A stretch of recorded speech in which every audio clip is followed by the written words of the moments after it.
Welcome to Clare Island Cassettes, here on Fresh FM. Our guest is about to be cast away to Clare Island. As they hurry to pack a suitcase, they may choose 5 pieces of music. 5 pieces that in some way soundtrack their lives. Music that may shed light on who they are, where they've been and what they've come through. Let's hear their story and their music. All aboard! All ahead, full! All ahead, full! Come on, lads, step lively!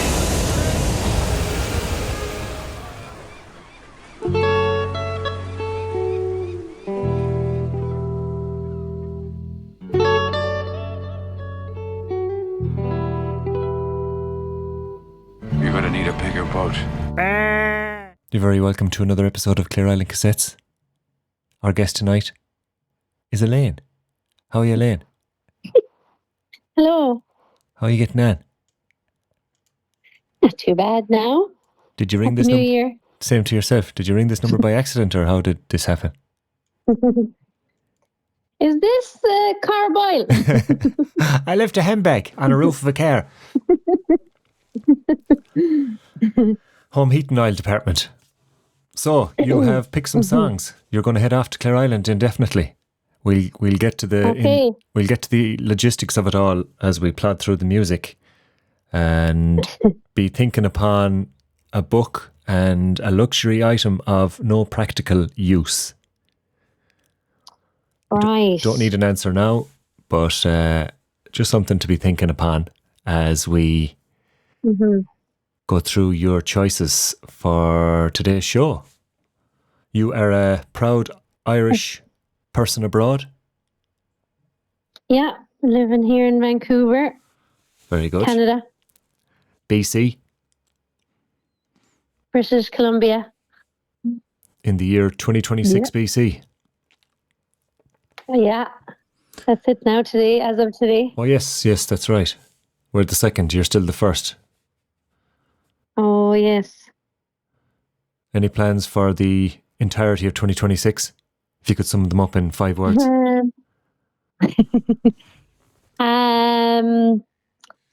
Debt, but not how you might think. Right, There you go. that's enough. Let's pick your first song. Yeah. Well, I thinking back, spent a lot of time on my own in the house I grew up in, and I used to blare this song and get the sweeping brush and roar into it.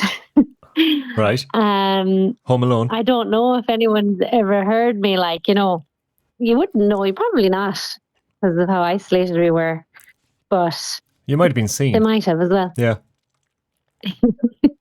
And it was great release and just it's a great song to belt out. Before an era before smartphones, so even if you were spotted, no one would believe you or believe the other person. Yeah. Oh, but I would stand, hard to spot me now, standing right in the middle of the kitchen. True. So Pair of you have socks. to be in a good spot. Yeah. Pair of socks sliding on the floor. Or a pair of socks, and in the high heels too. I used to walk around the high heels like it was a training camp. Ah, yeah. And the high heels are the tippy toes, Okay. which have definitely influenced my body movements in terms of my spinal Compressions. function. Yeah. And I suppose I was on my own, so I had the freedom to roar and scream and Flail. and imagine. Yeah. But this was and it's Whitney Houston's song, I Will Always Love You. That's the song. Right. And I remember crying to myself to sleep the night she died. Or No the way. night I found out she died. Yeah. She was such a talent, but had a rough go with things like fame and the family dynamics and everything probably were very painful for her. And how long She is she? was such a big talent. How long is she dead? She's not dead that long, is she? 2012 2012. she died, wow. or 2012 or 2011. Right. It could have. It's either because it was that year I was in college, but the first semester is in 2011, so Okay. I'd have to check if it's that. Yeah, but yeah. Well, let's throw it on.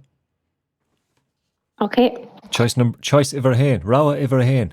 I Will Always Love You by Whitney Houston. This is Clare Island Cassettes. We're chatting with Elaine today. So we'll be back after this. This is our first choice. If I should stay, I would only be in your way, so I'll go, but I know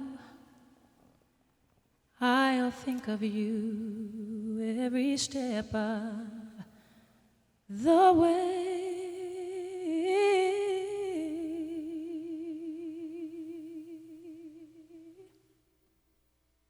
And I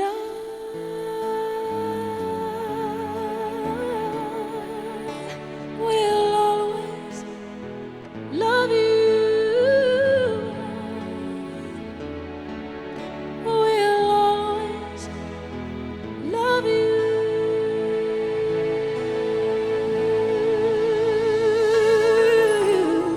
You,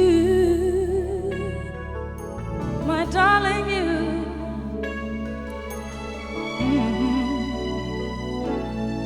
Bittersweet memories, that is all I'm taking with me.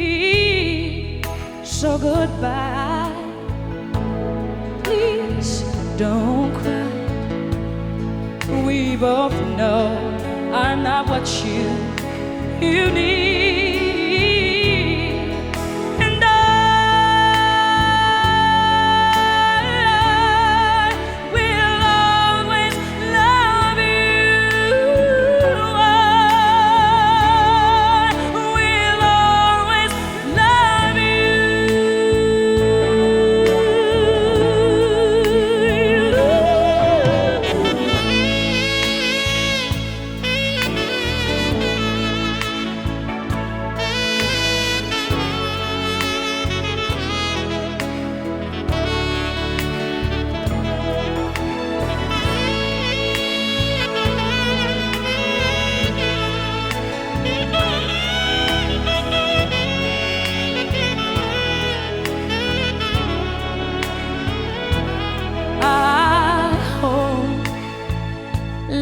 Treat you kind, and I hope you have all you dreamed of, and I wish you joy and happiness, but above all this I wish you love.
Whitney Houston there. A massive tune from even a bigger movie, The Bodyguard, and that was Elaine's first choice on Clare Island Cassettes, as she decides what tune she's putting in the lunchbox. That was a big one. Did you hold those notes? Were you able to hit the high note and hold it, sustain that? I tried my best. I was taking big in-breaths before and nothing left at the end. And the imaginary audience, of course, an endeared, supportive audience. Yeah. I don't know even if I cared about that. I think maybe some of it was pretending to be in the movie but I loved the idea of just singing that out. It's like screaming, really. Yeah. I suppose. Very good. Yeah. Yeah, massive movie, massive song. Great voice. Mm-hmm. Yeah. And I was trying to do... Oh, go on. A nice first choice. Yeah, I was trying to think, like, when you think, the songs in your life and going back to being a child, like, that's one that sticks out. And did you have it on CD? And then... No. What were you playing it off? I didn't. In my own head. I thought you were putting it on the radio, or you weren't actually playing it while you were singing it. No, I was singing it myself. Right. A cappella. Okay. Right. Yeah. I suppose That's the way I did it. It was before any streaming platforms. You'd have to have a physical copy and the wherewithal to actually play it then. Yeah. Yes. Okay. Yeah. That was tricky for me, probably, to get all that together. Yes. At that age. Well, I mean, especially the fact that you're the technical level you were at, you had a sweeping brush for a microphone, so I suppose, Yeah, because the movie was out in 92, so by the time it had been up on RTE of a Friday evening or whatever, I'd say I was fairly young taking it in. So what was going on in my head and the sweeping brush was more than enough to replicate it. Right, okay. And do you remember hearing that song then? I mean, what was it? Was it a song that you would? Did you ever buy that song? Did you ever get that song on CD or tape or anything? No. For me, then it would be streaming that I would access it. Okay. But I think TV was a great escape for me. So I loved watching it. And then when you're able to see her perform it as well, like there's some, I think, performances that are online of her performing this song. Like she is sweating buckets, like the effort she puts into her performance. And I would be totally transfixed, watching that. And it'd stick with me. You just want to replicate it yourself then. Yes, yeah. The energy and the focus. Well, you'll have. I mean, if you're stranded indefinitely on Clare Island, you will have ample time, and maybe even to start the process on your luxury item. Maybe a brush could be penciled in on that list. A sweeping brush for the singing, because you'll have the time and the quiet and the isolation to maybe really nail that song. Yes, that we'll have to keep that in mind. Have you ever done it on karaoke? Oh yes, I have. Okay. Yeah, it's a hard one. Like they're long notes, they're high notes. Yeah. But karaoke is great because you just do what you can. Yeah. And there's so much fun in it. Yes. Yeah. So that would be one of your go-to karaoke tracks then. Well, I love the belters for the karaoke. Why wouldn't you want the opportunity? Bit of an old power ballad, like. Yeah. Love them. Very good. Right, so as we've started you've put one track into the suitcase, and we're trying to think of an item, but also the stark reality of indefinite isolation on Clare Island. How does that sit with you? Well, as you were saying it doesn't feel too different to that little girl that was singing isolated in the home house. Right. All those years ago, I was like, sure, it's only going back to that. I'd be Okay. I think I'll be well equipped to deal with it. Okay. So yeah, I think as a child, like you'll have your music, I suppose. you know, as a child, but as a child, you know, something happens when you're a child, like your mother doesn't come back with the right chocolate bar or something, and it's such a big deal in your mind. So things are often magnified when we go back and think about these things. And I think I would have felt like I was on an island all those days alone in the summer holidays, Okay. you know, because time would feel so long. Yes. I have a lot of fond memories of it, but it was like I'd say it was like being on a desert island for that little girl at times. Yes, I get you. Makes sense. Mm-hmm. Makes sense. Yeah. You can't leave really. You can only go so far. It is a bit of an island. Yeah. I was in the age group of as well that there wasn't really many neighbours my age around, so I didn't have the buddies that I could call upon and go off out playing with. So it was a lot of my own imaginative play and that kind of thing, and TV. Well, TV, I suppose, yes, the default for virtually every household, everywhere. Mm-hmm. But again, that TV land would have been no more than the mental island. It wouldn't have been that broad either, because it was probably a time of 6 channels maybe? Oh yeah. If even, maybe 3, I'm Murder, not sure. She Wrote. Oh yeah, daytime TV, yeah. Murder, She Wrote. Yeah, Diagnosed Murder. Yeah. Very good. Yeah. Well, you got through it, and you have a karaoke classic under your belt that you can whip out. Oh yeah. Definitely. So would that be your earliest memory of singing out loud, or was that when music, you started to be aware of music as something else, as outside of, watching a TV program? Or I always remember there was great old shows about music when we were younger, though. Dave Fanning, I think, had something on a Sunday or something on the TV. I was exposed to a lot of, I felt, when I think back, I must have been exposed to a lot of that. And I liked the big, powerful women singing, like Shirley Bassey was one of my favourites when I was young, the gold finger. Oh, yeah. And I loved listening to these women with their big voices. I was drawn to that. Tina Turner. Yeah, Tina Turner as well. Yeah, definitely. So, it would have been radio based, I suppose, TV and radio based, as opposed to playing your own music. And there was a few records in the house. There were Shirley Bassey records. Oh, okay, yeah.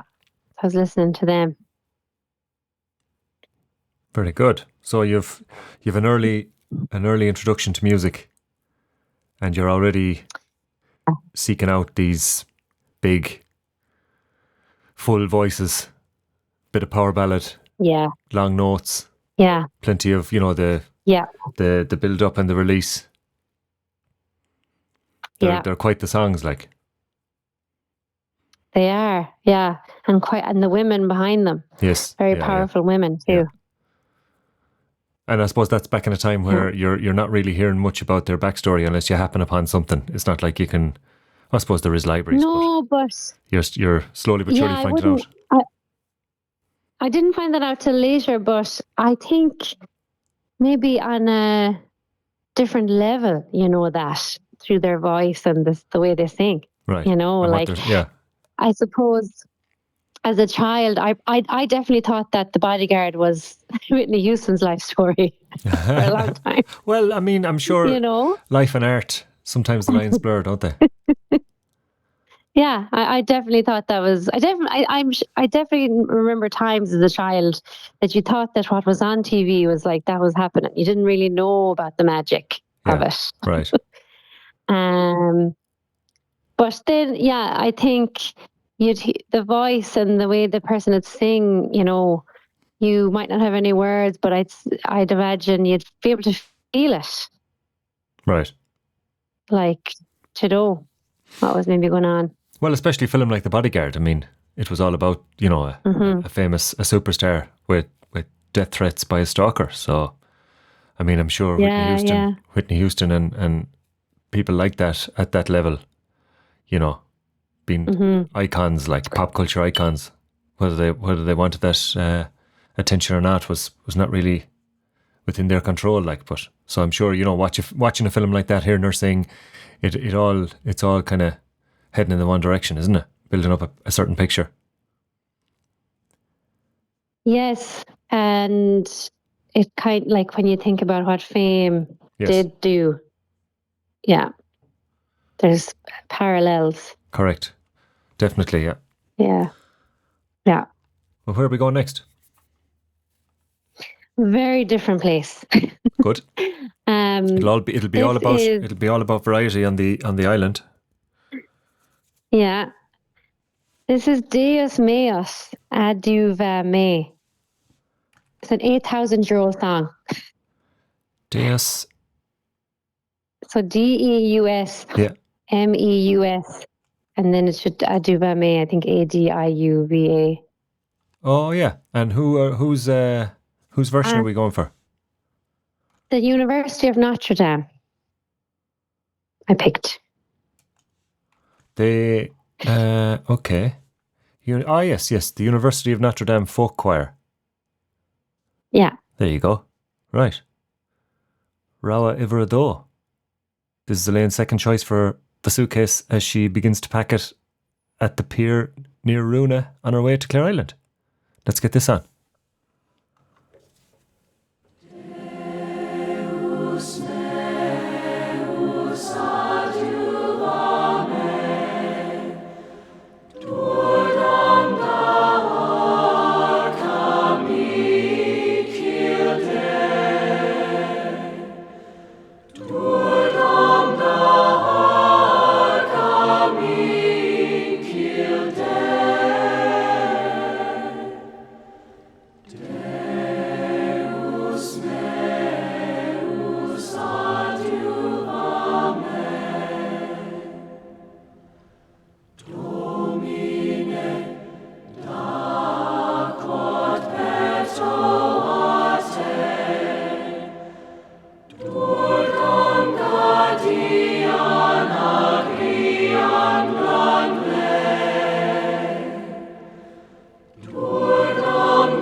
That was Elaine's second choice. Deus meus aduvia me. Tell me more. It's She's an old one. kind of cool because, She's an old one. Yeah, and it's old Irish mixed in with Latin and Christianity. But the reason I know the song is from school. Like, would you believe, me and Kate, my best friend, I think a couple other girls, we sang that at our the last ceremony of our secondary education, kind of like our little graduation ceremony thing. Any sweeping brushes? And no, real ones this time, real microphones. Oh, okay. Yeah. Who would have picked up. it? Who would have picked this track as your... So we would have been introduced to this track by actually Sister Eileen, who died actually only a couple of weeks ago, a few weeks ago. She was the music teacher I had for the first half of my secondary school, and she was a nun, a Catholic nun, which, when I say that, like, came with, like, said some absolutely atrocious things to us. Yeah. But also imparted huge knowledge. Like, she was a musical genius, really. Okay. And so very lucky to have been taught by her. Like, I got the opportunity to learn so much about music and, from reading music and dynamics of music and sound to really influential people within and artists and within music worldwide and in Ireland. And so she would have entered us in choirs. Like, I have a very, like, when I think back to that time of being younger, I was in a lot of choirs. Like, I'd go to mass with Mum and we'd always go up to the choir. And then in school, this teacher, she was very dedicated to choir with all the years in the school, and she'd enter us in competitions, and she was renowned in the country for her success in those competitions with her choirs. Go away. And so, she'd be awful famous, I think, within. But you see, the interesting thing about Ireland and like that kind of connection, or what would you call it? That legacy part of Catholic Ireland is you had like amongst all the terrors and horrors that happened, you had a lot of people who dedicated their lives and all this skill and just for free to people that got educations. And I was definitely very privileged in that sense, going to this school. That I was taught the cello. I was in an orchestra. I was in these choirs. Like, when you talk about that in a country like Canada, I have to clarify that was the free public school, because it sounds like what would be private here, okay. and like really fancy here to receive that level. Yeah. But yeah, I struggle with the words of songs, but the words that will never leave me are the words of the hymns that are deep in my brain. And so yeah, that's what drew me to this song. And as you'll notice a trend in some of the songs too, it's also connected me to my best friend who sang it with me, and she's another extremely gifted musical person, can play several instruments and just really gifted ear for music. And she would always say that she never sang in any of the choirs, would just open the mouth, but she got picked to be in this little foursome for the choir performance, and she must have been singing. Must be doing something right, anyway. Yeah, because she might not feel confident in how her voice sounds, but she wouldn't be able to be off tune. Okay, yeah. One of those lucky people. Talent she has. Yeah, like, she can just pick up an instrument. Do you ever notice some people's hands? Like, I remember her hands clearly, because her hands, they're very gentle and light, and she'll pick up this instrument, and it's like she's just twiddling around with it, but she's playing it perfectly, Yeah. It becomes there's no gap in between. Yeah. The instrument and her hands are one. No, and she seems to be like, she'll be playing things that require force or require it to be loud, but it's still, if you look at her fingers, to me they all still look like they're just like little feathers. The delicate touch. So Yes, and like I wasn't really liked by this nun, but Kate was adored because this nun could see Kate for the talent that she had, like Okay. immediately. And obviously And because the nun had similar qualities, like in that sense of that natural. Oh yeah. Yeah. Oh yeah, she was a genius. So why were you there again? And I know. I just got For the crack. I just got in that way. I feel. But you could play. You could still. Because I was You could still play Kate. music. I could play, but I didn't. I don't think I was gifted with what Kate has. Well, I mean, there's different. But we were a good, we're a good team. Yes, yeah. You know, we both played the cello. Like we that's how we met. And so we'd have all our practices together in this little cello room. Yeah. And that was lovely because we really got to know each other. And so we always remember that song that we sang.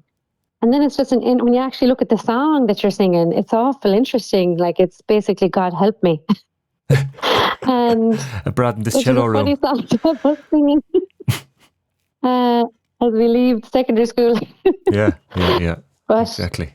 How old it is, like I actually makes me kind of think, God, I'd love to know more about the song. Like, did the Christians like whatever the pagans were doing and they mixed it together, you know? Very interesting. Because I wonder, you'd love to know the origin of the song with the Gaelic in it, and then like obviously the Latin, the invention of that singing. Yeah, in a church, you know, the way that changed singing, like to sing in the church, they basically discovered harmony. Oh yes, you know, yes. So like, yeah, interesting to think about. And it endured for over 1,000 years, and you're singing it in tune. Yeah. It's mad. Yeah. I feel very lucky that what Sister Eileen introduced me to, like I have a strong awareness of the Beatles and how they developed and what they created and what they how they changed music, and I have an understanding of some of these composers that I wouldn't have known. Like there's songs that I know and remember from her teaching that have stayed with me, and they crop up every now and again. I'm like, oh, I know that the Peer Gynt Suite. Oh yes, Inspector Gadget music. You know, yeah, that's good. That's the sign of a good teacher, isn't it? Yeah. Oh yeah. She wasn't just there to teach, to tick a box and teach you music. She was actually obviously a big muso and gifted and wanted to share it, and obviously covered a lot, covered popular music and, you know, the whole shebang. Covered everything. Because she would be talking about Sean O'Riordan, like, and the way she'd talk about them is like they were gods, you know? Yeah. And the Sean singers and her way of teaching was to keep showing us and getting us to listen and then repeat the knowledge. Like, so she constantly like say, oh, that's the ornamentation there, you know, like, but it really was effective teaching, you know, if you're anyway interested in music, which is hard not to be, I think, when you're just sat in a room listening to these pieces of music. So very lucky. Well, even just, I suppose, I remember from being in a school in the same town as that, we were very lucky again with the music teacher, Mr. Noel Curran, who was a musical genius. Mm-hmm. And even though he knew, you know, there was obviously a group in the class who were musicians, and there was a group of people in the class who had an interest in music, and he could accommodate everyone because I didn't have a musical note in my head, but he still managed to create an interest and a curiosity about, like you said, all those different pieces of music, famous pieces from the movies, popular music. And he just had an incredible way. And again, I know he was a gifted musician as well, you know. Just with that ability to be able to draw you in with a story about the song, or a story about whatever the case may be, like. Mm-hmm. It's definitely a gift. And I suppose, like you said, you're trying to explain to Vancouverites that, this was just the school in town, you know, it's gas, like. Yeah, I know. I feel very lucky with the education I got there, actually, and it was also like coming from the desolate island of my home, coming into a place that people were interested to talk to you and they were interested to share things with you. And I was a sponge because I was interested in it all. Yeah. So it was like a really, I don't know, like whatever, it was like a little lifeboat for me. Well, there'll be none of those. Because if you're interested... There'll be none of those on the Clare Island. None of those what? No lifeboats. No means of escape. No. I won't need it. True. Not with the music you're picking anyway. No. So this sister Eileen, she lived to be a fair age, I'm guessing. Yeah. And would have been involved in music. Into her. She retired. Like I don't know. I think she would. I can't imagine her not doing music. So I'd imagine she would have been tutoring people with different instruments because she could teach. She could teach any instrument that's in the orchestra. She could teach it. Right. Okay. So, but she stayed away from the violins and let another nun come in to do that. Right. And she was probably doing that, I'd say, privately. She'd be sought after, you know. So this is, I'm just looking here, this is Sister Eileen Walsh, am I right? Yeah, that's right. She just died at the end of November. Oh, okay, yeah, it was very recent. She was teaching... She'd be the one... You kind of think she's never going to die, you know, because you could never tell how old she was. She looked the same from the moment I met her to... Because I've bumped into her a few times in Galway. Textbook nun. Yes. Yeah. She was teaching up until 2006. Yeah, I did my junior cert with me. Very good. So that's so now you've moved from the island and into town, and you're being exposed to all this this wide, every genre, all styles, all the instruments, and you're I'm guessing this is a time where you're starting to develop your own tastes and interests in different types of music, and we're still in an era of CDs and tapes and things like that, and the radio.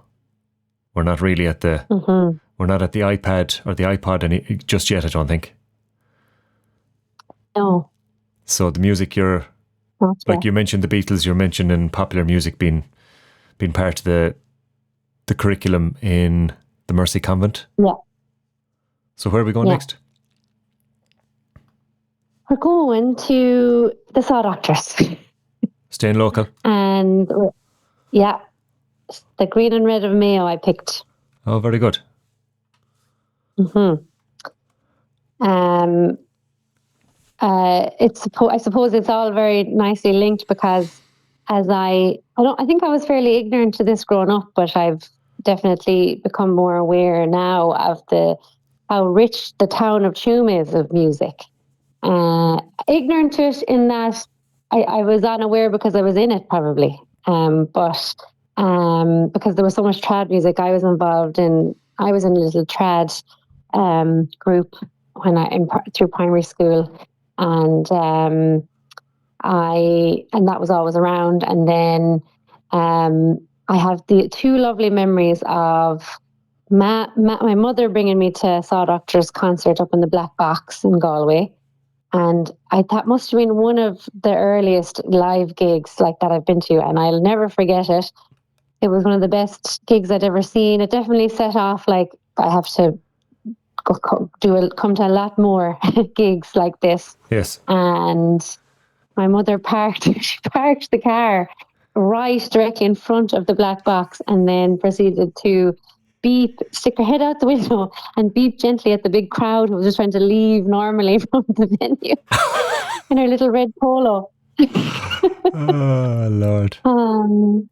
Absolute character. And then my brother me brought me to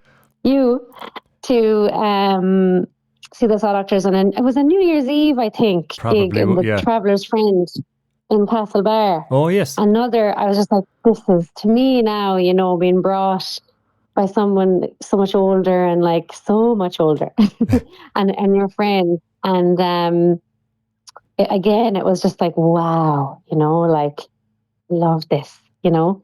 And they're just the saw doctors still to this day. And I love going to see music. They are the best performers I've ever seen, just in terms of the energy they bring up in the room and how they make everyone feel in the room. Yeah. And it's just so much fun. They're so entertaining. But they're funny and they're just brilliant performers. The music is great and the lyrics are great. And I've seen them in several places. I've seen them in England, and it's just so enjoyable to hear these English women use Tuam slang, not knowing what they're talking about. Yeah. Very, very, very entertaining, and a special band. Yeah. A special band. They are. Have they played in Definitely. Vancouver? Not since I've been here. Okay. Actually, Ollie Jennings just sent me an email, which I was like, oh my God, what is this? How are you, He Elaine? was just telling me that they're playing in Chicago again. Okay. So I'm going to reply to him and say, well, when are they coming to Vancouver? So, Right. Well, while you're doing that, we're going to get hopefully. the green and red Fingers of Mayo crossed. on. yeah. This is your third choice on Clare Island Cassettes. We'll be back after this. Oh, the green and red of Mayo, I can see it still. It's soft and craggy boglands, it's tall majestic hills, where the ocean kisses Ireland and the waves caress its shore. Oh, the feeling it came over me to stay forevermore, forevermore.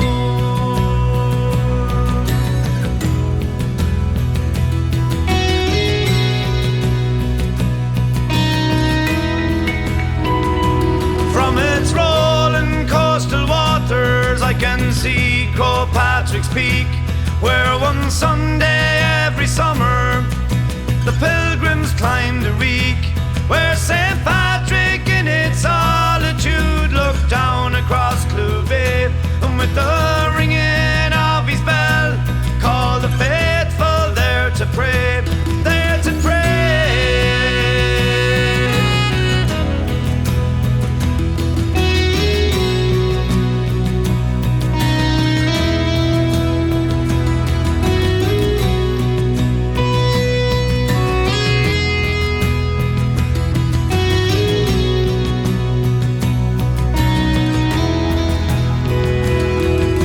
Take me to Clare Island, the home of Granuaile. Its waters harbour fishes from the herring to the whale. And now I must depart it, and reality is plain. May the time not pass so slowly, for I set sail again, set sail again.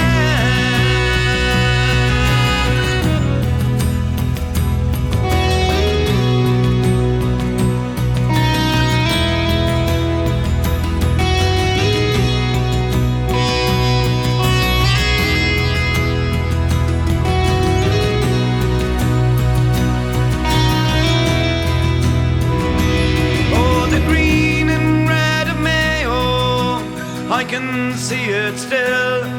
It's soft and craggy boglands, it's tall majestic hills, where the ocean kisses Ireland and the waves caress its shore. Oh, the feeling it came over me to stay forevermore, forevermore. Stay forevermore.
What a cracker.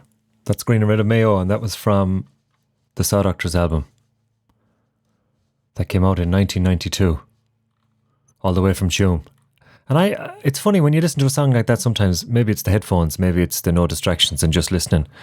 But I didn't realise how big the saxophone sounded. It sounded like a tuba. Yeah. But I'm looking at the musicians involved. There's no mention of a tuba, and it's only Anthony Thistlethwaite on saxophone that I'm thinking might be that. I don't know. What do you think, seeing as you were part of an orchestra? To me, it sounds like the saxophone. Okay. But it's got a very prominent role in the song. Where it gets really... And I didn't even intentionally pick that song because how it mentions Clare Island. I feel like I'm acting very arrogant about this island that I'll be absolutely grand on. Well, and I mean, all the way from Tuam on the island, and all you'll be looking at is Mayo. It's all you'll be able to see, and a bit of Galway. But primarily, you'll be able to look at all that coastline from Achill all the way around into Westport, Mulranny, and back out towards Lewisburg, and back down heading out towards Connemara. So you'll have quite the coastline to watch. Perfect. So that was Green and Red of Mayo. Yeah, what a great tune. Great tune. Sometimes it's good to revisit those old Saw Doctor tunes, even the ones that are popular that you may have heard a good bit, just to bask in how good they actually are. Yes, there's a reason they're popular. Yeah, there really is. And they're still going. We're trying to line Leo Moran up for Clare Island Cassettes too, actually. It's cool. Ongoing in the pipeline. So hopefully someday we'll have him on. We also have word that I have another man who was involved in that album.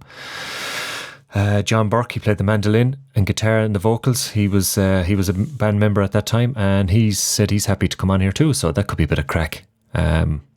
Lovely. Yeah, so we kind of touched upon why you picked it, but I suppose I'm sure you could go on about that song and that band and what they do and what they are, what they represent, and why they made the playlist. Yeah. So obviously, I just. Like you said with the introduction to a live gig, I mean, I don't know if you could, I'm sure there are bands out there that people went to and were lucky enough to have them as their live gig, but I think as regards, I think I was the same. I think I saw them in Tuam in 1991 when they played the West Awake Festival, and there's nothing like it. No. Simply put, nothing like it. Yeah. As a live act. There's something else. Yeah. Yeah. They really are. I actually feel there's been one gig I've gone to that I feel has kind of touched on the level of engagement and energy they bring up, and it's CMAT. Like, I've seen her live and the way she engages with the audience. Okay. And her band, like, she's close to them for me, which is a big compliment. Yeah, and that's another artist that's riding a wave, having a lot of success, a lot of exposure. Yeah. Yes. Yeah, it's good to get a good dose of live music like that where you feel something else going on. Yeah. Exactly. And my next song is I think a situation where we'll appreciate the art and, for what it is, and maybe separate that from the artist for some of the stuff we may know now they have done in their lives.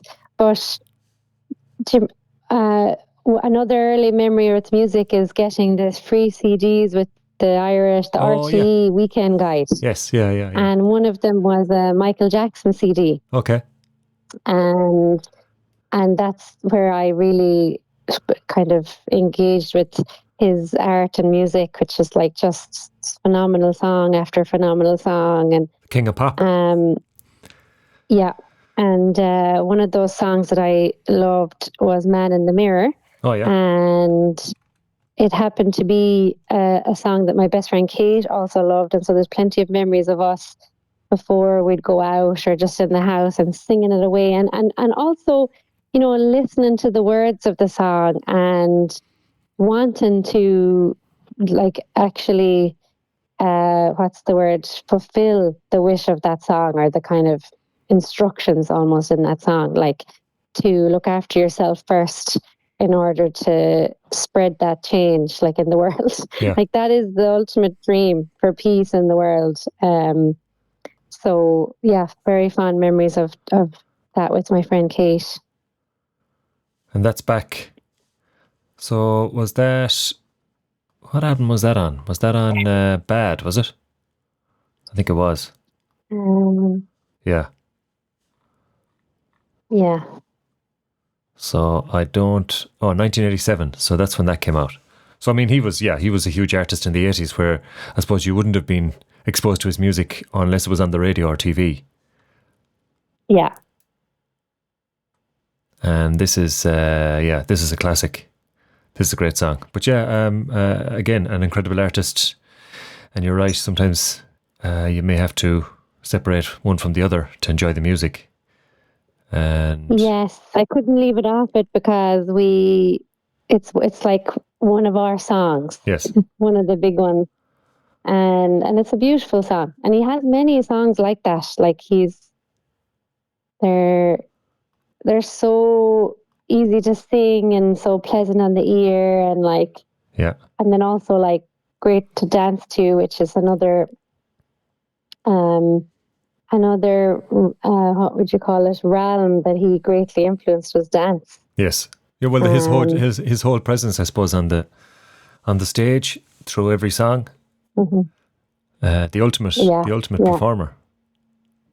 And you see his influence when you watch dancers today. Yes. Like you see it. Well, this is, I don't know, unless you bring one, there won't be any mirrors, only maybe a reflection in the sea. I'm not sure what that'll be like around Clare Island. Maybe there's some little alcoves. I'm not sure. I haven't been to Clare Island. I'm sad to say I've never actually stepped foot on the island, but hopefully soon. Mm. Yeah. But while we wait, let's get Man in the Mirror on. Yeah.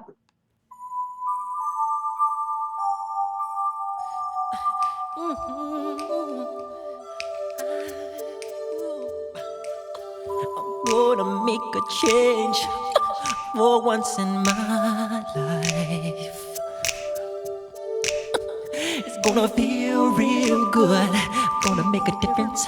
Gonna make it right. As I turn up the collar on my favorite winter coat, this wind is blowing my mind. I see the kids in the street with not enough to eat. Who am I to be blind, pretending not to see their need? A sonorous disregard, a broken bottle top, and a one-man soul. They follow each other on the wind, you know, 'cause they got nowhere to go. That's why I want you to know I'm starting with the man in the mirror. I'm asking him to change his ways, and no message could have been any clearer. If you wanna make the world a better place, take a look at yourself and then make a change. Na na na na na na na na. I've been a victim of a selfish kind of love. It's time that I realize there's someone no home, not a nickel to love. Could it be really me pretending that they're not alone? Oh, well, oh, deeply scarred, somebody's broken heart and a washed out dream. They follow the pattern of the wind, you see, 'cause they got no place to be. That's why I'm starting with me. I'm starting with the man in the mirror. I'm asking him to change his ways, and no message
Make that change. Well, you'll have lots of time on the island to reflect, even if you don't have a mirror.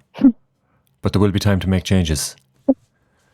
And it'll be the island to myself, so it will change with me. There'll be no interference for anyone else. No, it'll be a good case study. Yeah. When the archaeologists in 1,000 years' time find you. Yeah, if they can decipher. What was going on? Yeah. Yeah, so that was Michael Jackson, Man in the Mirror. And yes, you're right. I was paying close attention to the lyrics as it ran through there. And Yeah. I think you're going to the right place. It's the right song for the right place, I suppose. I think it's it's almost evidence of separating the art from the artist, because the song has such a clear, peaceful, hopeful message that has no harm or bad in it. No. You know, it's the opposite of what probably Michael Jackson went through in his life, what was done to him and what he did to others. Yeah. Is probably connected to that harm.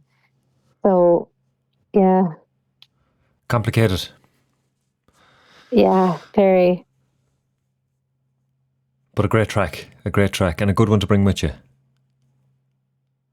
Yes, brilliant song. So it's in the suitcase. So are we've left the warm embrace of the Mercy Convent, and you have some musical expertise and some experience and some preferences and some genres under your belt, and you're leaving the town of Tuam, heading up the N17. Yeah, and over past Clare Bridge and Kilcolgan. Yeah. And up till you get, this is before the motorway, of course, up through Ennis and over across to Bunratty and enter into Limerick City. That's Limerick City. That's Limerick City. And so this next song I think sums that up pretty well, which was basically, you're imagining a 17-year-old who's now away from home, and it's all very, very exciting, and there's and also a young body and brain that can drink alcohol and recover very quickly from it. So Riverside Motherfucker is the next song. And obviously stay on top of all the academic expectations and requirements. Well, you see, it was for someone that loved school and didn't have it was like the lifeboat at home. So then I went to this next space, and it's 10 million times more manageable than what I was doing in school. So with independence came lots of freedom. Yes. And lots of celebrating that freedom. Shit, we better get out. We better get dressed and go out and celebrate our freedom. Well, that's not a bad way to look at it. But it's Wednesday. I don't care. Yeah, oh no. There'll be some night. It'll be ladies' night, or it'll be Jersey night. So now again, you're moving into another realm, and again, music is, I'm guessing, plays a part. Oh yes, very much so. This kind of sums up that era, I feel, the song, because the song is literally when you hear it and when you think about it, you're just imagining everyone bopping, the whole house bopping, the whole place, wherever you are, it's moving. It's the roof lifting off. The roof is lifting off. And yeah, so there's Riverside Motherfucker, there's the Sidney Sampson, but I think the one that I probably listened to was close to either that one or that's been sampled quite a few times and with different people, I feel. But as long as it says Riverside Motherfucker, is this that'll do. So the version, is it Miguel Serna, Raul Soto, or is there? Who did you say someone to me? Sorry, I was typing. Sidney Sampson is the original. Oh yeah, I can play that. Yeah. But okay, play that. Is that the one you want? Well,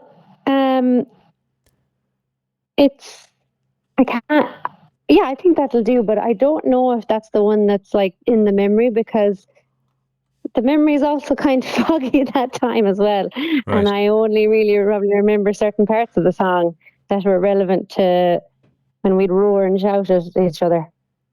Okay.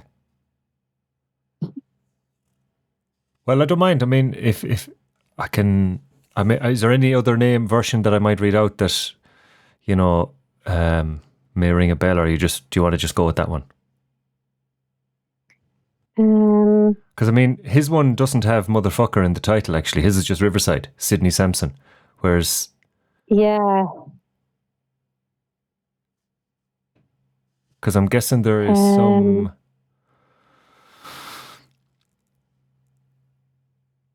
Yeah. Oh. I mean, we can stick it on. I'm having a look here myself to try and let's see now. Well, you have another one. You have 2010 Riverside. Let's go. Is there? Yeah. Sorry, no. That's all right. Should have this prepared. Well, I suppose you're listening to this in nightclubs, I'm guessing, so it's going to be, you're probably hearing various remixes. Yeah. Yeah, there's a Sidney Sampson Riverside TC remix. But again, I'm only guessing because exactly as you said, like it's what you're hearing in the club, really. Yeah. Well, let's go with someone's own. Let's go with the original. How about that? Yeah, let's see what that's like. This is from 2009. Would that make sense? Yeah, it would be, yeah, that was the time I was hearing it. 2010, 2011. Okay. Let's get it on then.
Motherfucker.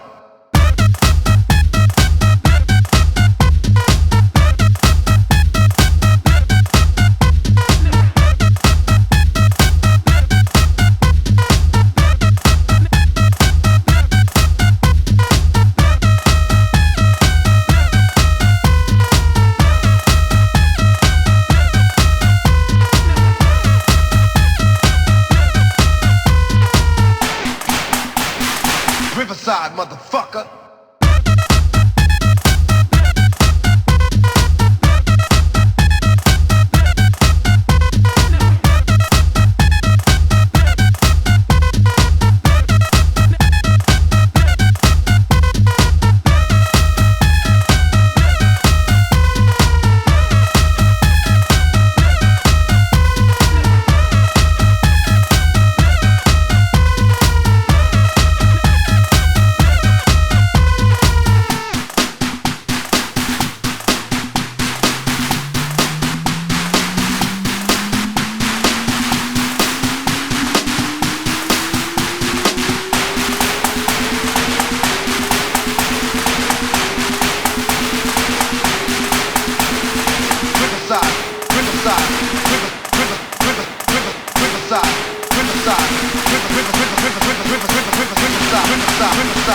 Riverside, motherfucker.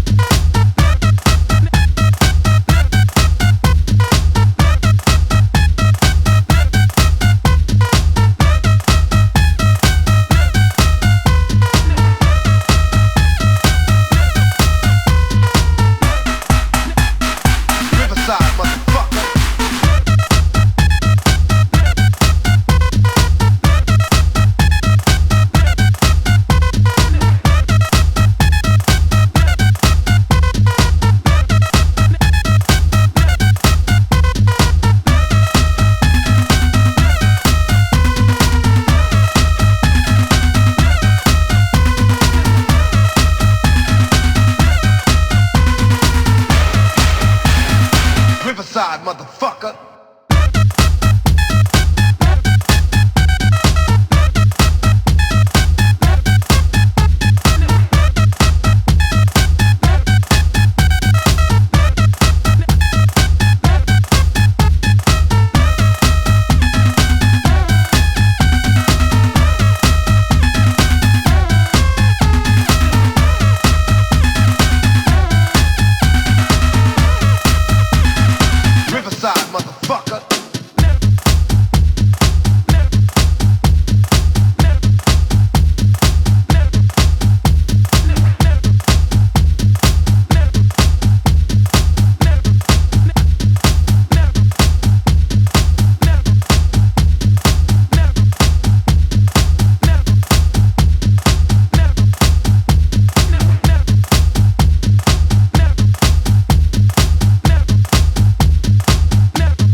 Riverside, featuring Tupac, who was born on the east side and was the icon of the west side, but also spent some time in Riverside in Galway.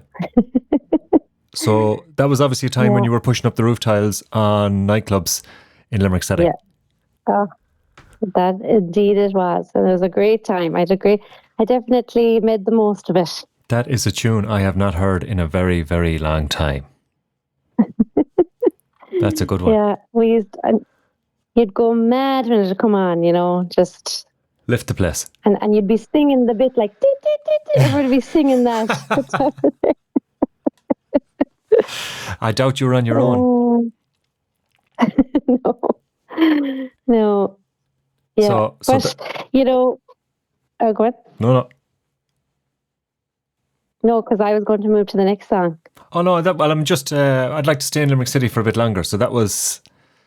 Oh, yeah. That would have been, I suppose, Limerick like that, at a time like that, would have been everything and anything. You would have had nightclubs, bars, which you've had some live music. You would have had obviously the campus would have had its own gigs and own groups and different shenanigans going on. So there would have been a lot of music, I'm guessing. We had S Club 3 come to the campus at one point.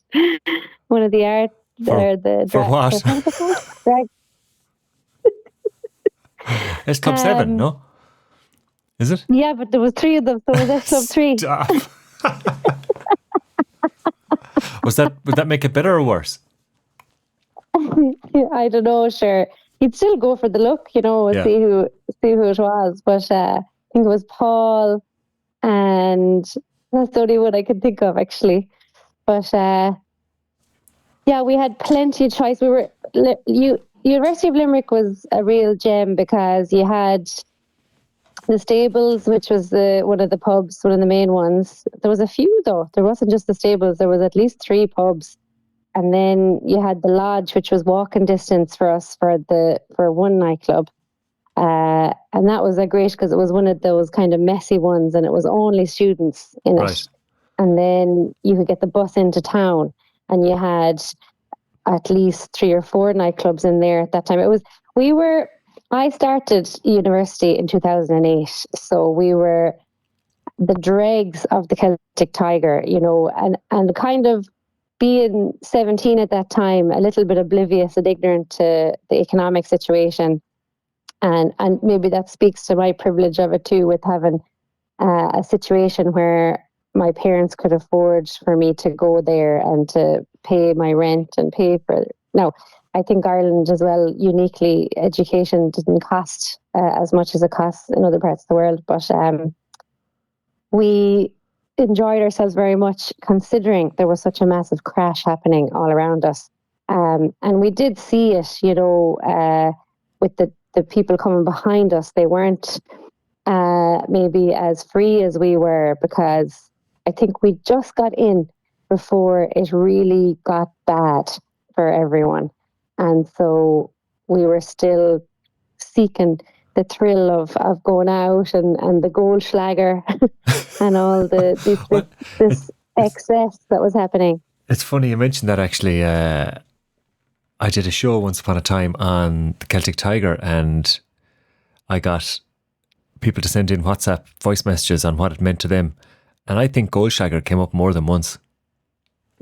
Yeah, it was a very Celtic Tiger thing. People drinking Goldschlager, drink with gold in it. Like, what the fuck do we think was going to happen? Yeah. So stupid. And it was like we saw the death of the nightclub. I mean, not the death that there is today. No. But we saw the impact of the crash on the nightclub in our 4 years of that degree. Yes, I bet. When we started, they were all still at the height. And then we saw them basically crumble. Yeah. By our last year, there was a very different feeling. It transitioned more into the house parties really in those last couple of years. Well, like the painful death of anything, the painful death of the nightclub was not pretty to watch either. It wasn't. A little bit, in some ways we were lucky. I feel like it's actually, you could compare it to, I feel so lucky that I grew up with and without the internet. There was a part of my childhood without it, and then there was a part at the end with it with it. And I feel very grateful for that because I didn't get the full blast of the internet because I feel like it was just happening as I was growing up. But there's the freedom that existed before it. I had a taste of that, which people now don't have, And I think you can compare that to our university experience of, you got the bit of the taste at that time, which would have been a fun time in university when, there's so much going on and there's people with money around. And then we also saw the when that went. I suppose it's a funny place. Definitely made the most of it. It's a funny place for the student because the student can ride a bit of the wave without having that wealth. And then when it all disappears, everyone is just back to being students again. Exactly. We kind of were protected from it in a way because we're already, trying to do things as cheaply as we could whenever we could. Yes. And that didn't change. To save up all your money for Goldschlager. Yeah. And and we were very lucky. The course that we did, it was one of the first psychology courses in that university, and so the classes were very small. And there's such an advantage with that because you get to know everyone in the class, and you basically have a friend group. Yes. Immediately, and then these opportunities that they had in Limerick were great. Like you were told that as part of your degree, you have to do 6 months work experience and 6 months studying abroad. And it wasn't a massive extra cost because, you weren't paying the fees in the college abroad. You were just paying for your accommodation, which you'd pay for in the semester at home anyway. Yeah. And then with the working abroad, it was just flights because your accommodation and food were covered. Ah, okay. So very lucky. I got to go to China for 6 months, and I got to go to Canada, in the eastern part of Canada for 6 months. Awful lucky. Wild, yeah. to get that opportunity, like without being a millionaire, like. Yeah, and not needing to be, Yeah, you know. yeah, So, yeah, yeah. like, we all could go. There wasn't a financial barrier for anyone, which was like that is a unique Irish experience, you know. Like, and that's why I think when you meet Irish people abroad, if you've moved abroad, they all have degrees or like masters, or you know, because they could access that at home. Yeah. Which gives them a big advantage for getting into the workforce abroad, because there's more opportunities. But yes, that was a great little, what would you call it? Like a place of learning in many ways, or an education, and all those experiences, and lots of fun. And UL is just that far enough outside the city, is it, to have its own little cluster? That's how I used to feel. Yeah, I loved that you were in your own little world there, because I actually picked UL because of that in some ways. Like, I love Galway as a city so much. It's my favourite city. But I didn't like that you were just in the city, as you were like, the city was your campus as a student there. Yeah. I wanted it to be a separate thing, because I suppose when the city's your campus, it's obviously advantages to that. That's also really cool, and Galway's a really cool city. But then if you want to go wild, like, you really are possibly impacting someone's life when you do that. People that are trying to go to work, and like, people that aren't students, right? Yeah. So it was nice that you could cause a bit of havoc, and you're only really annoying other students. I suppose that was good.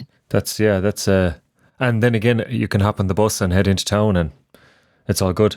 Yeah, and like, Limerick had such a bad reputation, and I loved it. Like, I saw the beauty in the city, and this would have been before what it is now, and I believe from what I hear, it's even nicer now, with like just different developments and buildings and that have been built, and like, I think even just the activities that are going on there now.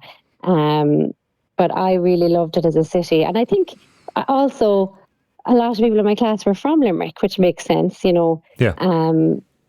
You know, that they'd go to college where they're from, and that's another reason why I think I got to know Limerick so well, and like come to love it as a city.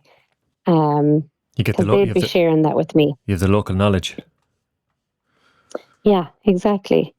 And I only have fond memories of it. And I actually, one thing I did learn, you complain about the rain in Galway, but there's no rain like the rain in Limerick. Whatever way the geography works there, it's a constant mist all the time.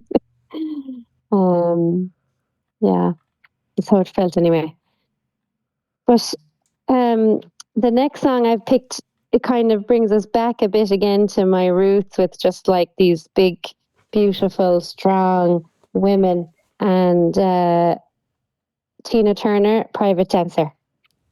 Okay. Is the next song. Strong choice. Yeah. Yes.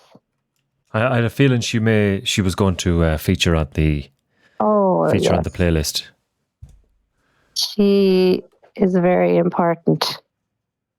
And she also died not that long ago, a few years ago. That's right, yeah. 2021. No, 2023, I think it was. Yeah. Yeah. Well, let's get it on then. I'm not sure what number choice this is, but it doesn't really matter. This is community. This is the beauty of community radio. Yes, it's 6. It's choice 6. Okay. Well, let's get it on, and we'll come back and have a chat about why it's on the list. This is Clare Island Cassettes. Yeah. Elaine has joined me from Canada, remotely from the past into the future in New Zealand. It's all coming together to go on Fresh FM one of the days. Anyway, let's get this on.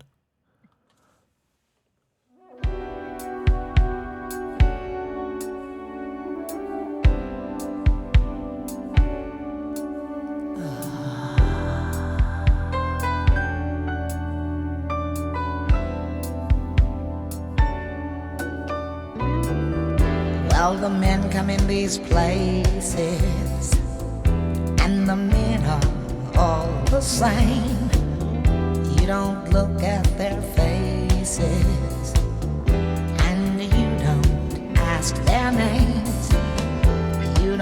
think of them as human.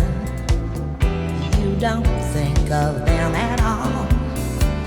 You keep your mind on the money, keeping your eyes on the wall. I'm your private dancer, a dancer for money. Do what you want me to do. I'm your private dancer, a dancer for money, and any old music will do. I wanna make $1 million. I wanna live out by the sea, have a husband and some children. Yeah, I guess I want a family. All the men come in these places, and the men are all the same. You don't look at their faces, and you don't ask their name. I'm your private dancer, a dancer for money. I'll do what you want me to do. I'm your private dancer, a dancer for money, and any old music will do. I'm your private dancer, dancer for money. I'll do what you want me to do. Just a private dancer, a dancer for money, and any old music will do. Dutch marks are dollars, American Express will do nicely, thank you. Let me loosen up your collar. Tell me, do you wanna see me do the shimmy again?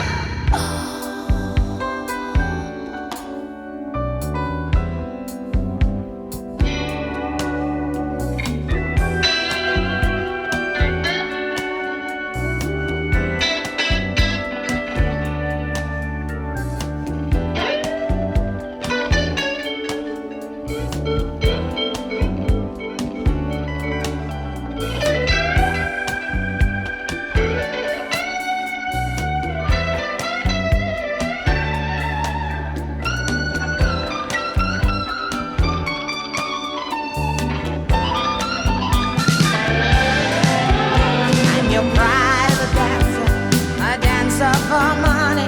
I'll do what you want me to do.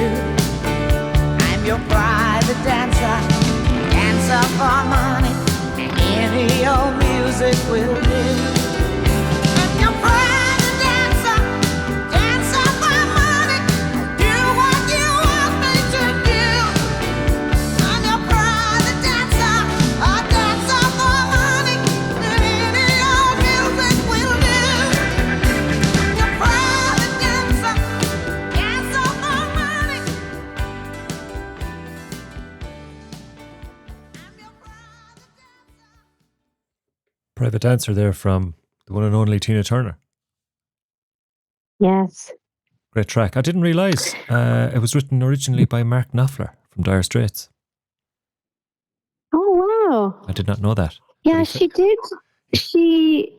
She didn't write a lot of her songs, I don't think. Well, she wouldn't be unusual considering the time she would have come from. No. In that sense, Michael Jackson didn't write Man in the Mirror either. Yeah.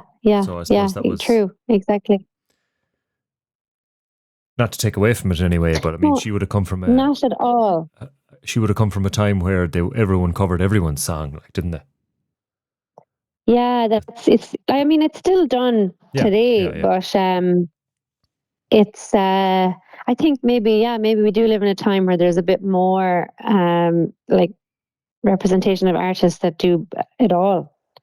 But yeah, that was very much the common thing. And I think she's such an inspiring life story, like, and she was lucky people helped her out. I think Mick Jagger and David Bowie helped her out at some time in her career. Right. And she was trying to get it back on track from her divorce with, what's his name? Ike Turner. Yes, thank you. Well, I mean, regardless of who wrote it, another. she owns it. you know. Oh yeah, it's her song. Yeah. Because of how she performs it and sings it, and such a good song, and like such a great voice. Another performer who gives everything to their performances. I feel so sad because I feel like I really tuned in to Tina Turner around 2011, and that was the year of her last ever world tour, and she did come to Ireland that year, but I wasn't. I missed it, which is sad for me. They say she was double booked with S Club 3, and that's why she didn't play Limerick. Yeah, couldn't get in. No, Too many S clubs. Yeah.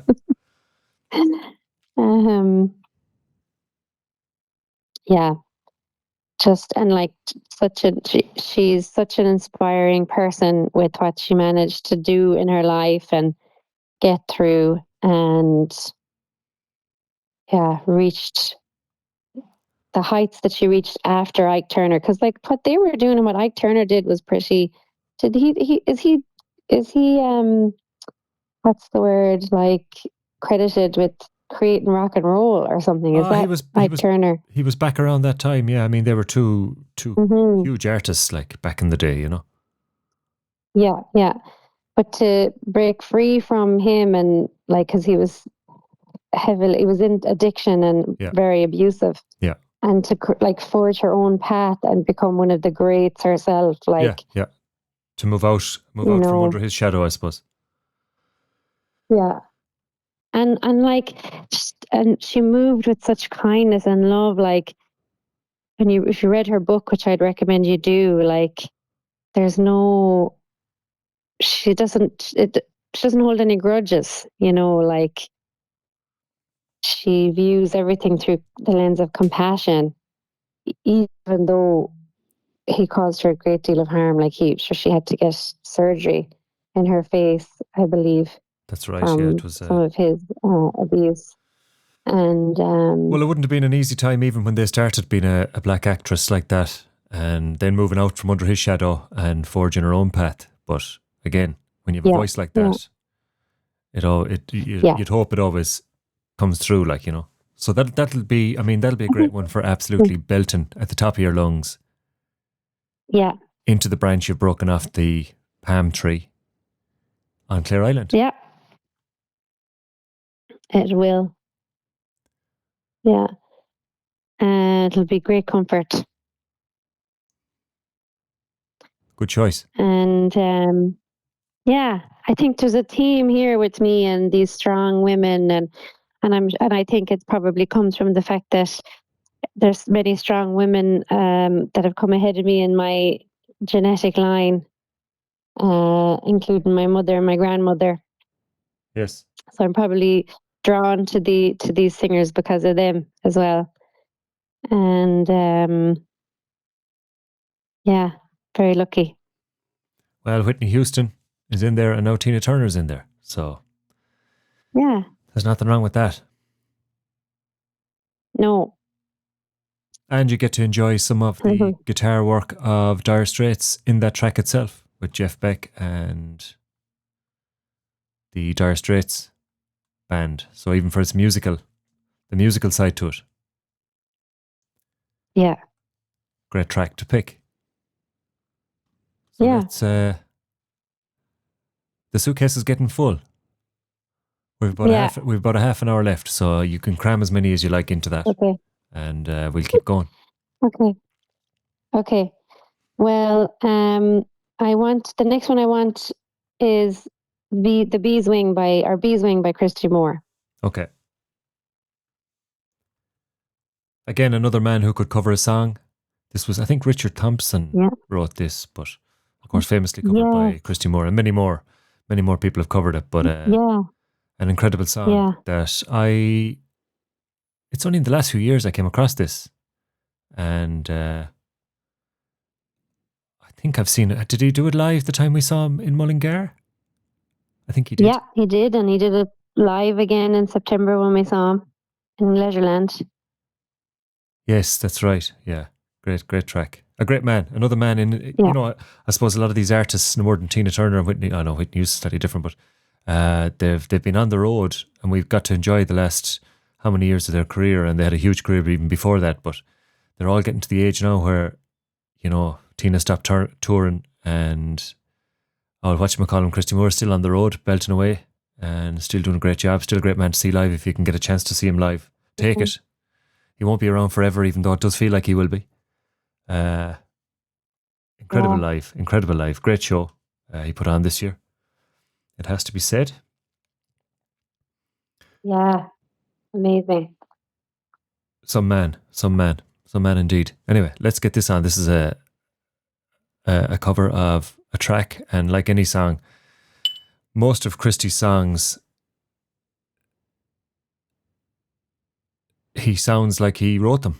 He's able to make them his own, and still kind of, you know, not in the sense that he's doing anyone an injustice by taking a song, but you can see that when he takes a song, he really takes it, like, and he's a great artist for that and for his own stuff. You know, let's not forget the stuff he's done himself. But anyway, this is a great folk song, and Christy Moore does it justice like he always does. So let's see if that plays. Where are we gone to now at all?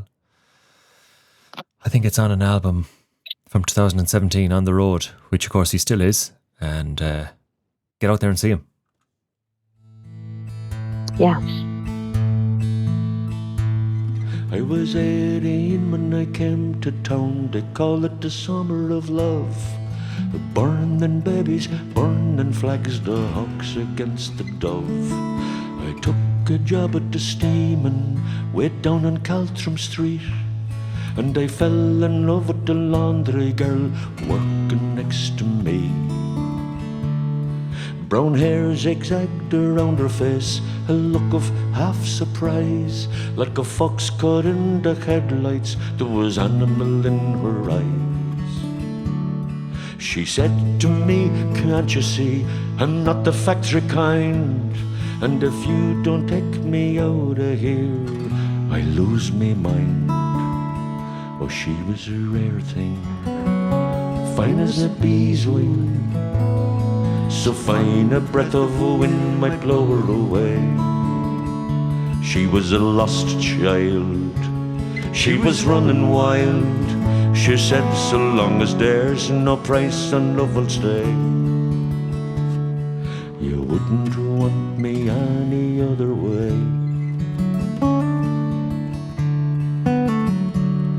We busked around the market towns, fruit picking down in Kent. We could tinker pots and pans and knives wherever we went. We were camping down the Gower, oh, the work was mighty good. She wouldn't wait for the harvest, and I thought we should. I said to her, we'll settle down and get a few acres dug, with a fire burning in the heart and babbies on the rug. She said, oh man, you foolish man, that surely sounds like hell. You might be lord of half the world, you'll not own me as well. Oh, she was a rare thing, fine as a bee's wing, so fine a breath of wind might blow her away. She was a lost child, she was running wild. She said, so long as there's no price and love will stay.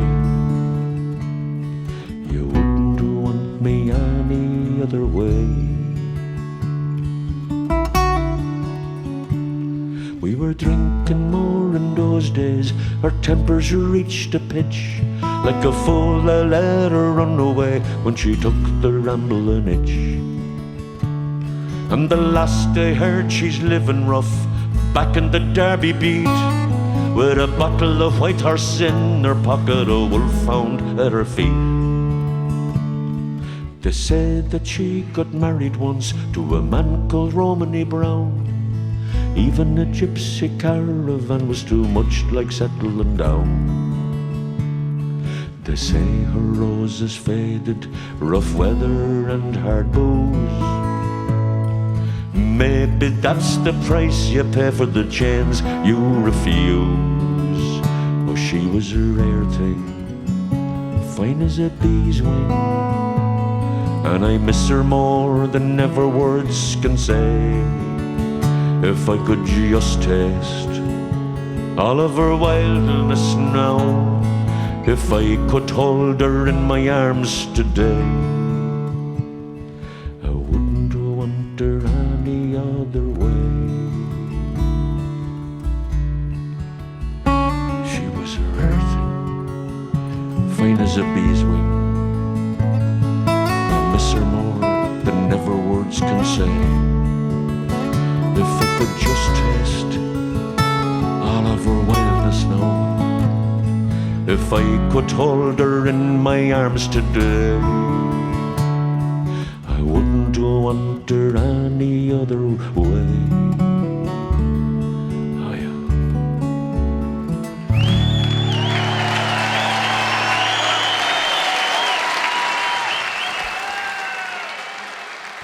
And you couldn't bet it with a stick. Bees wing there. Beautiful. Yeah, absolutely incredible. Incredible cover, incredible song, number one. Yeah. Of course, with a nod And to Richard Thompson, who wrote it. But a beautiful Is he song. English? I think so. Yeah. English I folk think he tradition. was. So I moved from Limerick to Galway, and then from Galway to England, and that's where I discovered that song. Was Okay. actually in England. It was an Irish fella singing it on the guitar and singing some Christy Moore, really. Oh, okay. But Busking like or at a gig. no, it was just in a group of people in a house. And Okay. There was a guitar around. Because the nightclubs were dead and gone. Yeah. Well, it doesn't matter where you stumble upon But- it, of course. It doesn't matter one bit. I mean, once you found it, there's no going back. No, I know, because when I listened to it, I immediately was like, I love that song, it's beautiful. And then when I looked into it more and I read the lyrics, I was like, oh my God, this is, to me, it's about the women in the Magdalene laundries. And it captures so well the innocence of the women that were incarcerated, and then the impact like that has had on some of the women. And yeah, beautiful song. I think that's what it means to me anyway. Well, that's all that counts here on Clare Island Cassettes, because it's your music. You're putting it in your suitcase and you're on your merry way to Clare Island. Yeah. Yeah, I'm really noticing with the songs I've compiled like a bit of a trend around just women and the struggle of women and how amazing women are, and then how much beauty they've brought to the world, even through their suffering. Sister Eileen. Yeah. Exactly. She sounds like someone that had an impact on many people. She did, and sometimes good and sometimes bad. I know what you mean. But that's school all over, isn't it? Yeah, but I can, even though I can see like the old school just meanness, like it was a real culture and kind of just approach that was totally acceptable for a time. Yeah. And then the norm for some, that obviously she'd never shook fully. Yes. But I could also appreciate just what she gave us, and yeah, well, and like, well, on the theme of women, like, the limited choices women would have had when she was a young woman, and the choice that she did make and what she did with it, Well, I suppose it shows that they couldn't bait or brainwash the creative musical gift that she had out of her, even though she went through that whole intensive indoctrination process to be able to dress like that. True. But they couldn't bait it out of her. And and thankfully she didn't just bring hymns and choir music and mass music. She brought music. Yeah. So they couldn't, I suppose they had to take the as they might see it, they had to take the good with the bad.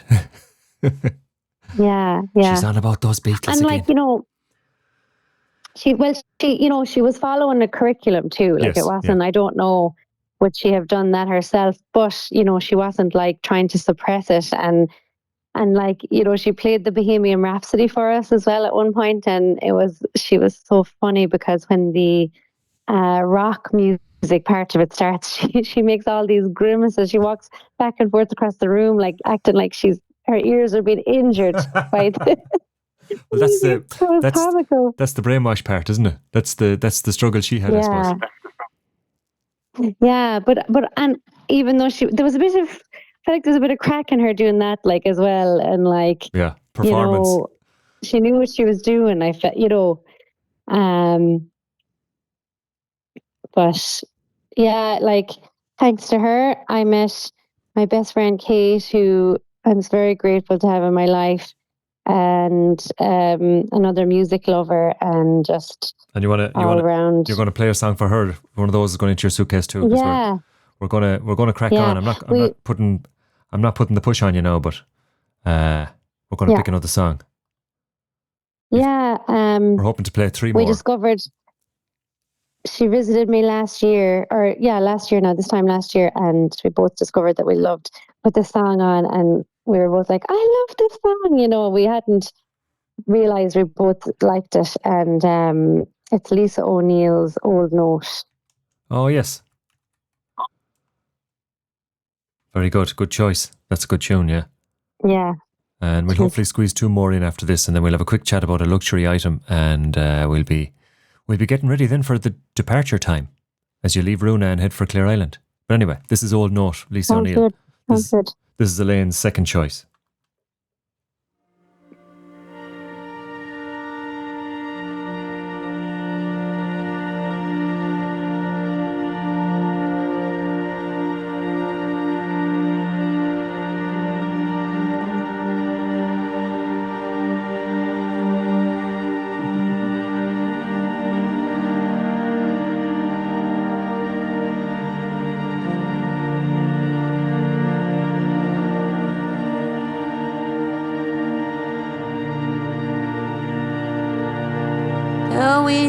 Sailed you in behind the springtime. Float old note, new among my mind. You hold the note just moves the movement. Let go of the note and so move everything. I can't come to quantify the feeling. I was walking home half in a dreaming. The things that I was thinking I was singing. The wind whistled you in behind the springing. A star and rings around the star before me,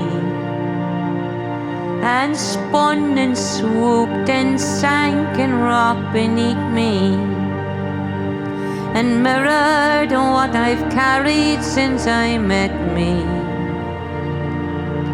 and shot me back into the ground below me. And there I met another note long buried, and I sat upon its shoulders was a memory. A hum but sea above me's gone so noisy. I almost think I do not recognize me. Feathered friend, dig up and resurrect me.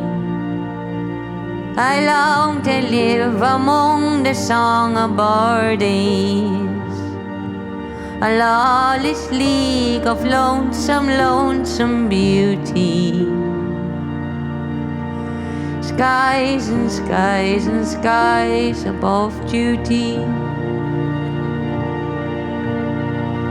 The wind whistles you in behind the springtime.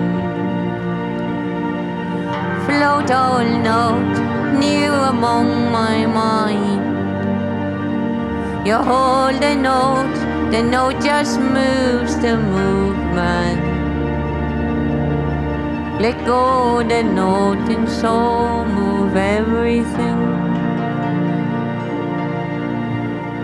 I can't come to quantify the feeling. I was walking home half in a dreaming. The things that I was thinking I was singing. The wind whistled you in behind the springing.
All of this is chance. Lisa O'Neill there. It's real. Sorry. Old note, Lisa It's real O'Neill. existential. Oh, you're existential, all right. You're an existential threat. Yeah, it's brilliant. It's brilliant. She's she's class. And she's, again, a country bursting at the seams with class artists, musicians, poets, filmmakers, writers, the whole shebang. Musicians. Did I mention musicians? Mm-hmm. Yeah, we are. We're some country, and maybe we feel that. Both of us being abroad, you feel that a bit more when you are abroad. How much talent and how many gifted artists there are. There truly are. So that one goes out to Kate. Kate, there's nothing better than friendship, I don't think. I concur. Can't be beaten. And I think if my luxury item could be my friend, Kate. Well, is she of no practical use? Sometimes. She's a good swimmer, though. I don't know. I'm not sure we could let her on the island. She could swim for help. Just keep her away from musical instruments. Okay. Very lucky to have her in my life. Well, maybe she'd write to you. Maybe your luxury item could be the delivering and collecting of post. Yeah, that should be a good one. Anyway, you have 2 more songs. You can have a think about the luxury item Yeah. as we play these. We're going to stick on 2 more. What's your second to last track? Second last song is for my lovely cousin Niall, who unfortunately passed away in 2018. And I think it actually coincides well with Lisa O'Neill, because I feel like he was very in tune sometimes with the existentialness of life. And the song is Spancil Hill. And I played this song on a lovely beach in Vancouver Island not long after his death, and just thought of him. I think he really liked that song. Yeah. And whose version do you want to hear? What's the options? The Dubliners, the Wolf Tones, Paddy Riley, Christy Moore. The Wolf Tones. Okay. Let's get this on, so.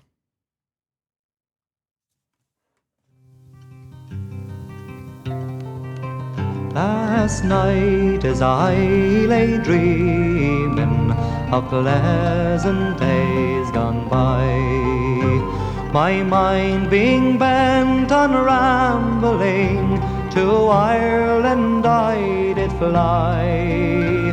I stepped on board a vision, and I followed with the wind, till first I came to anchor at the cross at Spancil Hill. It being on the 23rd of June, the day before the fair, when Ireland's sons and daughters and friends assembled there. The young, the old, the brave and the bold came their duty to fulfill at the parish church near Clooney, a mile from Spancil Hill. I went to see my neighbours, to see what they might say. The old ones were all dead and gone, the young ones turning grey. I met the tailor Quigley, he's as bold as ever still. He used to mend my breeches when I lived in Spancil Hill.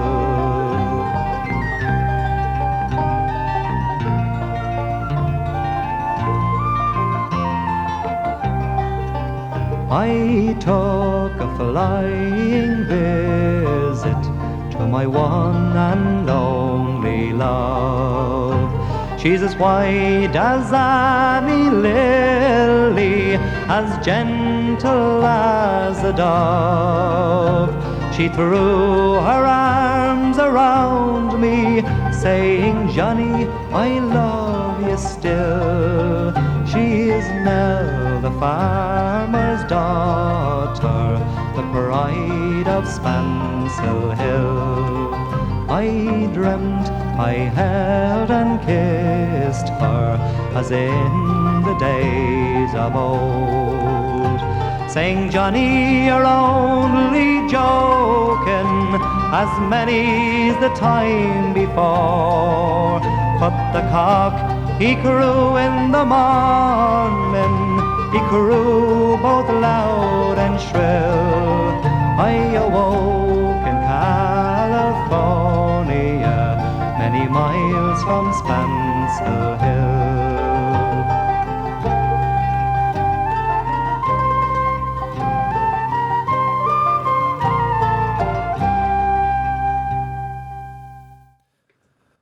Another track that goes back nearly 200 years, but a bit of immigration. And you mentioned Bunratty on your trip to Limerick. Spancil Hill is in County Clare, not far from Clooney, which is in the Bunratty Upper Barony. The old Brits were at it.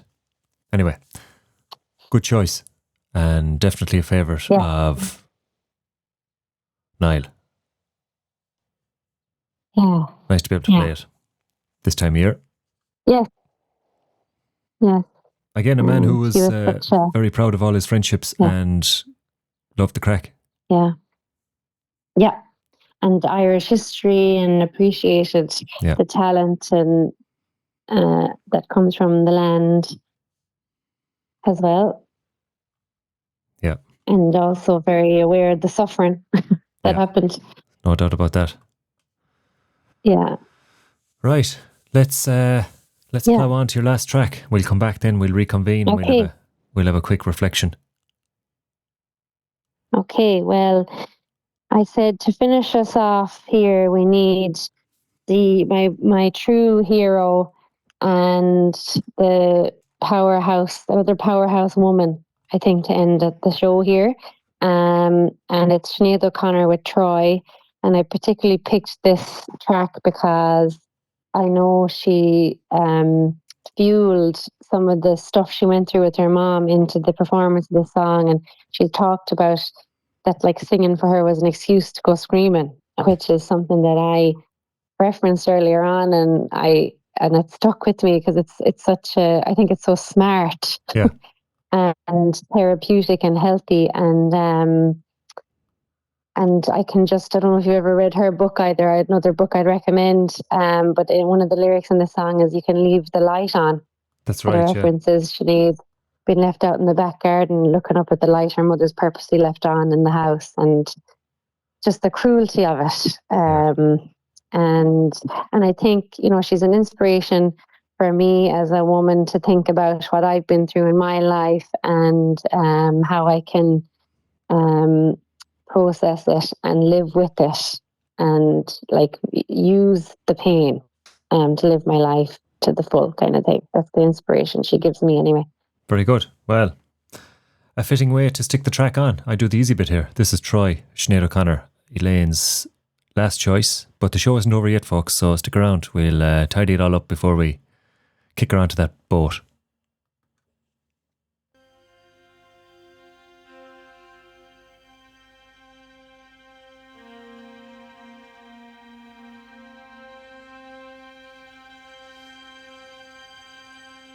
I remember it in Dublin in a rainstorm, sitting in the long grass in summer, keeping warm. I remember it every restless night. We were so young then, we thought that everything we could possibly do was right. And we moved, stolen from our very eyes. And I wondered where you went to. And tell me, when did the light die? You will rise, you'll return, the phoenix from the flame. You will learn, you'll rise, you'll return, being what you are.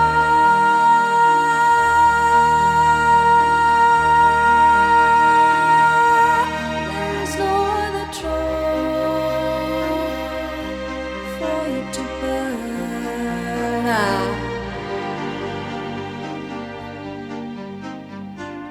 And I never meant to hurt you. I swear I didn't mean those things I said.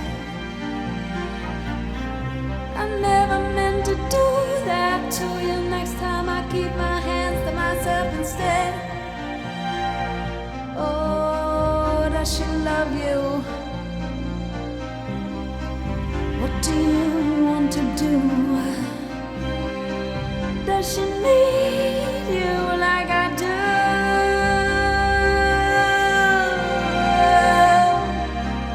Do you love her? Is she good for you? Does she hold you like I do?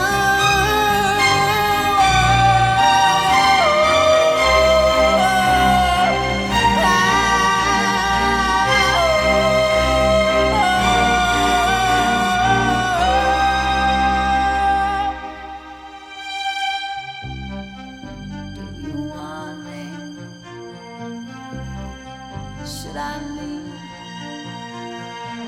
I know you're always telling me that you love me, but just sometimes I wonder if I should believe. Oh, I love you. God, I love you.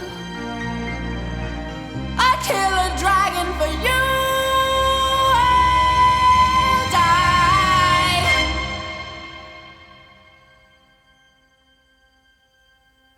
But I will rise, and I will return. The phoenix from the flame. I have learned I will rise, and you'll see me return, being what I am.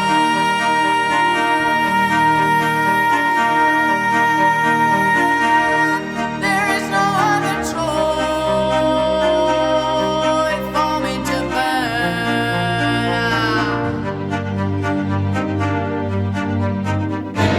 Well, you should have left the light on. You should have left the light on. Then I wouldn't have tried. You'd never have known.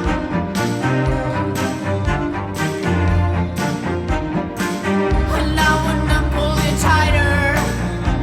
No, I wouldn't have pulled you close.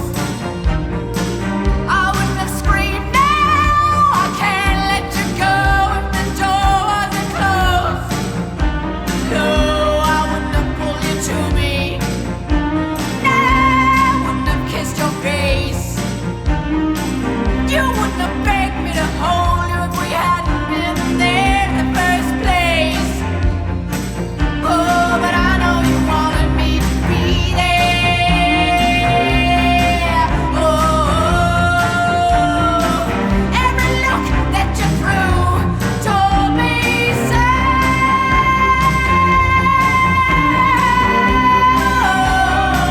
But you should have let the light up. You should have let the light up.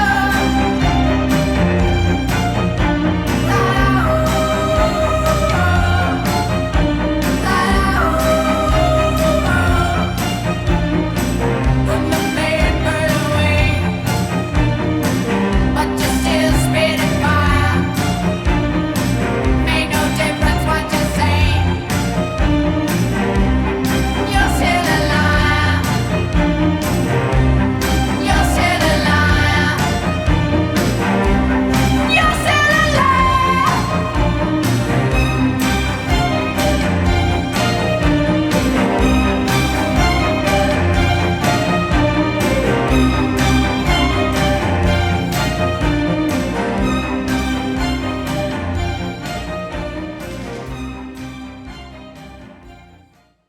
Powerful.